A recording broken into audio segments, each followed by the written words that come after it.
नमस्कार। प्रादेशिक समाचार के साथ मैं पूनम किरकेट्टा। पहले मुख्य समाचार।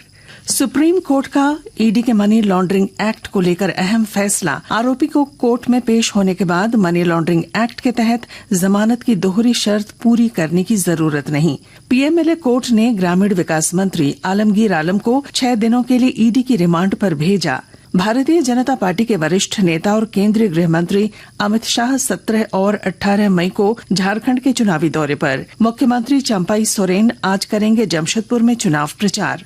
राज्य के मुख्य निर्वाचन पदाधिकारी के रवि कुमार ने धनबाद लोकसभा के मतदान केंद्र का किया निरीक्षण। मतदान केंद्र पर मिलने वाली सुविधाओं की समीक्षा की। और मौसम विज्ञान केंद्र के अनुसार राज्य में साइक्लोन का असर समाप्त होने के कारण गर्मी बढ़ी। कई हिस्सों में हीट वेव का येलो अलर्ट जारी। और अब समाचार विस्तार से। सुप्रीम कोर्ट ने आज ईडी के मनी लॉन्ड्रिंग एक्ट को लेकर अहम फैसला दिया है। सुप्रीम कोर्ट की ओर से कहा गया है कि अगर मनी लॉन्ड्रिंग केस में आरोपित किसी आरोपी को प्रवर्तन निदेशालय ने जांच के दौरान गिरफ्तार नहीं किया है और स्पेशल कोर्ट चार्जशीट पर संज्ञान लेकर उसे समन जारी करता है तो उसे कोर्ट में पेश होने के बाद मनी लॉन्ड्रिंग एक्ट के तहत जमानत की दोहरी शर्त पूरी करने की जरूरत नहीं होगी। मनी लॉन्ड्रिंग कानून की धारा 45 में जमानत की दोहरी शर्त का प्रावधान है, जिसके कारण आरोपित को जमानत मिलना मुश्किल हो जाता है। सुप्रीम कोर्ट ने कहा है कि ऐसी स्थिति में अगर ईडी को उस आरोपित की हिरासत चाहिए तो उसे कोर्ट से ही हिरासत की मांग करनी होगी। कोर्ट आरोपित की हिरासत ईडी को तभी देगा जब एजेंसी के पास पूछताछ की जरूरत को साबित करने के लिए पुख्ता कारण हो। ग्रामीण विकास मंत्री आलमगीर आलम को आज पीएमएलए कोर्ट ने 6 दिनों की रिमांड पर भेज दिया है। आज सुबह 11:20 पर ईडी ने पीएमएलए कोर्ट में पेश किया। श्री आलम 22 मई तक ईडी की रिमांड पर रहेंगे। इससे पहले उन्हें कड़ी सुरक्षा के बीच कोर्ट में पेश किया गया, जहां समर्थकों ने नारेबाजी की। ईडी ने कल देर शाम 15 घंटे की लंबी पूछताछ के बाद आलमगीर को गिरफ्तार कर लिया था। इसके बाद उनका मेडिकल चेकअप कराया गया। चिकित्सकों की टीम ने उनका शुगर लेवल बढ़ा हुआ बताया और उसके बाद उन्हें दवाइयां भी दी गईं। भारतीय जनता पार्टी के वरिष्ठ नेता और केंद्रीय गृह मंत्री अमित शाह कल और परसों झारखंड के चुनावी दौरे पर रहेंगे। श्री शाह 17 मई को सांसद और भाजपा उम्मीदवार संजय सेठ के पक्ष में रांची के चुटिया में रोड शो करेंगे। साथ ही लोगों से भाजपा उम्मीदवार संजय सेठ के पक्ष में वोट की अपील करेंगे। 18 मई को बोकारो में वे जनसभा को संबोधित करेंगे। इधर मुख्यमंत्री चंपाई सोरेन आज जमशेदपुर में झामुमो प्रत्याशी समीर मोहंती के पक्ष में कई चुनावी सभा को संबोधित करेंगे। भाजपा प्रदेश अध्यक्ष बाबूलाल मरांडी आज राजमहल लोकसभा क्षेत्र में 2 जनसभाओं को संबोधित करेंगे। पहली जनसभा साहिबगंज जिले के बोरियो स्थित जिरूल मैदान में और दूसरी सभा पाकुड़ जिले के कोटाल पोखर हाई स्कूल मैदान में होगी। इस अवसर पर राजमहल से एनडीए प्रत्याशी ताला मरांडी भी मौजूद रहेंगे। गढ़वा जिले में किसानों को व्यावसायिक खेती के लिए प्रोत्साहित किया जा रहा है। विस्तृत ब्यौरा दे रहे हैं हमारे संवाददाता। गढ़वा जिले में कृषि विज्ञान केंद्र द्वारा लगातार किसानों को परंपरागत खेती की बजाय व्यावसायिक खेती करने के लिए प्रेरित किया जा रहा है। इसी क्रम में यहाँ कृषि विज्ञान केंद्र के सहयोग से स्ट्रॉबेरी की खेती की शुरुआत की गई है। पिछले 3-4 साल पूर्व यहाँ के कुछ एक किसानों ने स्ट्रॉबेरी की खेती शुरू की थी। इसमें अच्छा मूल्य मिलने पर किसान काफी उत्साहित हुए और अब इसकी खेती करने वालों की संख्या बढ़ रही है। स्ट्रॉबेरी की खेती कम पानी में भी हो जाता है, इसलिए गढ़वा जिले के किसानों के लिए काफी अनुकूल है। इसलिए कि यहाँ के किसानों को हमेशा अनावृष्टि अथवा अल्पवृष्टि की स्थिति से गुजरना पड़ता है। मानसून की बारिश नहीं होने की स्थिति में भी किसान निजी रूप से भी स्ट्रॉबेरी के लिए सिंचाई की व्यवस्था कर लेते हैं। बाहर के बाजारों में स्ट्रॉबेरी की मांग बहुत ज्यादा है। विनोद कुमार पाठक, आकाशवाणी समाचार, गढ़वा। आकाशवाणी के ताजा तरीन समाचारों के लिए आप हमारी वेबसाइट newsonair.gov.in पर लॉग ऑन कर सकते हैं।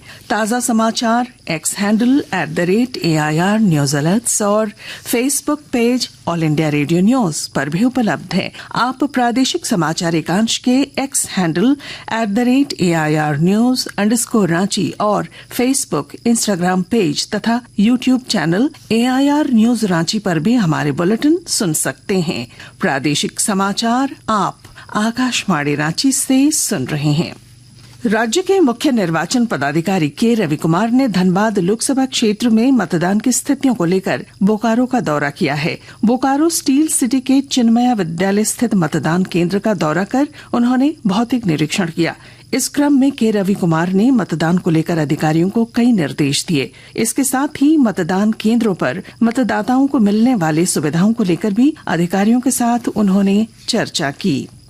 आकाशवाणी समाचार के महानिदेशक श्रीमती मौसमी चक्रवर्ती को आकाशवाणी के महानिदेशक का अतिरिक्त प्रभार दिया गया है। यह प्रभार सीईओ प्रसार भारती के अनुमोदन से दिया गया है। श्रीमती मौसमी चक्रवर्ती 31 अगस्त तक या पद नियमित आधार पर भरे जाने तक पदभार पर रहेंगी।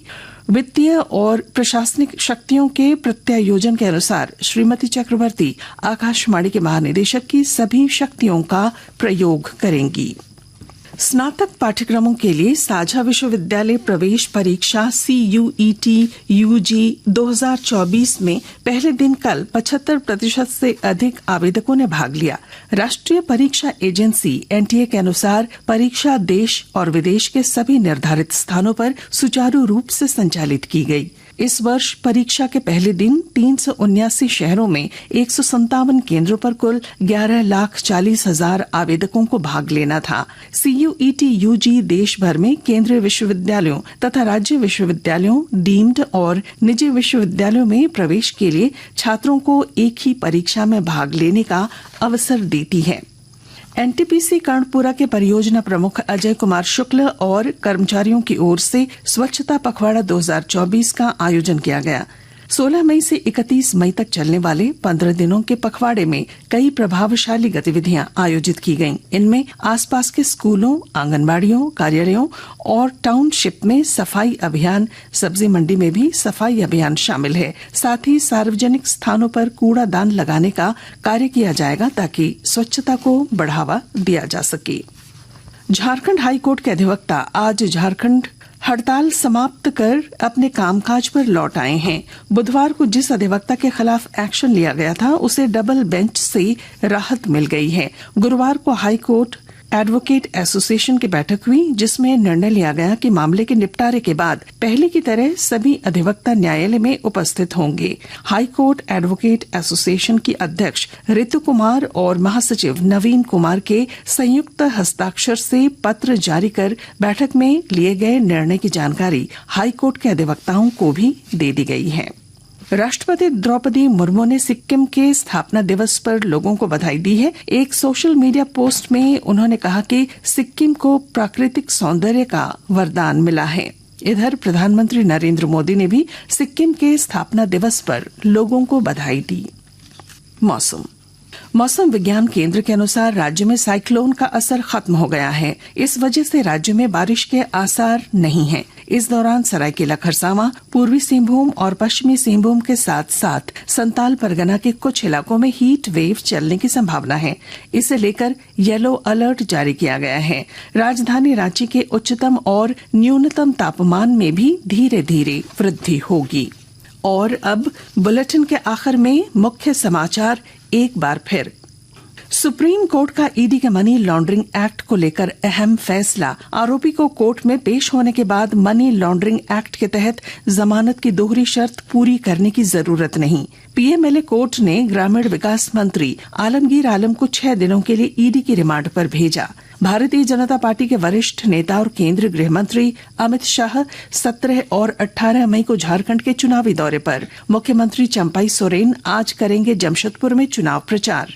राज्य के मुख्य निर्वाचन पदाधिकारी के रवि कुमार ने धनबाद लोकसभा के मतदान केंद्र का किया निरीक्षण। मतदान केंद्र पर मिलने वाली सुविधाओं की समीक्षा की। और मौसम विज्ञान केंद्र के अनुसार राज्य में साइक्लोन का असर समाप्त होने के कारण बढ़ी गर्मी, कई हिस्सों में हीट वेव का येलो अलर्ट जारी।